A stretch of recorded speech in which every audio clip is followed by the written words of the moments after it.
माझे नाव श्रावणी शांताराम निकलकर, इयत्ता 7वी. माझ्या शाळेचे नाव सरकारी पूर्ण प्राथमिक मराठी शाळा रामगुरवाडी. मी आता भगवद्गीतातील 12वा अध्याय म्हणत आहे. ओम परमात्मने नमः. श्रीमद्भगवद्गीता अथ द्वादशोऽध्यायः. भक्तियोगः.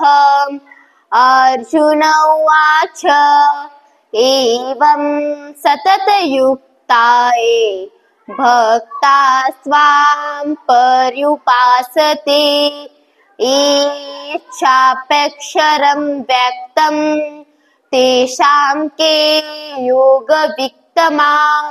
श्रीभगवानुवाच मय्यावेशमनो ये मां नित्ययुक्त उपासते श्रद्धया पर्युपेताः ते मे युक्ततमा मताः.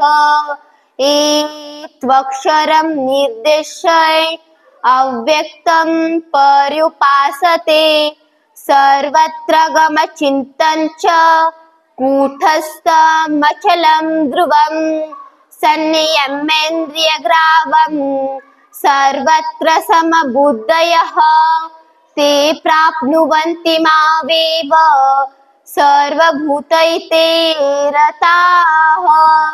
क्लेशोऽधिकतरस्तेषाम् अव्यक्तासक्तचेतसाम् अव्यक्ता हि गतिदुःखं देहवद्भिर्व्यापते.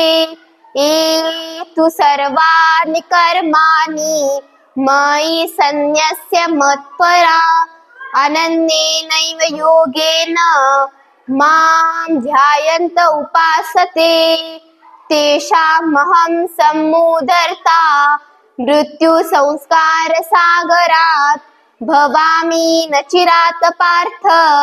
मय्यावेशितचेतसां मय्येव मन आधत्स मयि बुद्धिं निवेशय निवसिष्यसि मय्येव आथ उद्वरं संशय.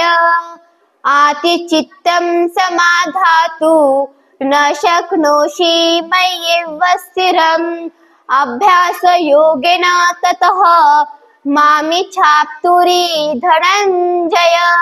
अभ्यासप्यसमर्थोऽसि मत्कर्म परमो भव मदर्थमपि कर्माणि कुर्वन्नसिद्धिमावाप्स्यसि इति श्रीकृष्णार्पणमस्तु.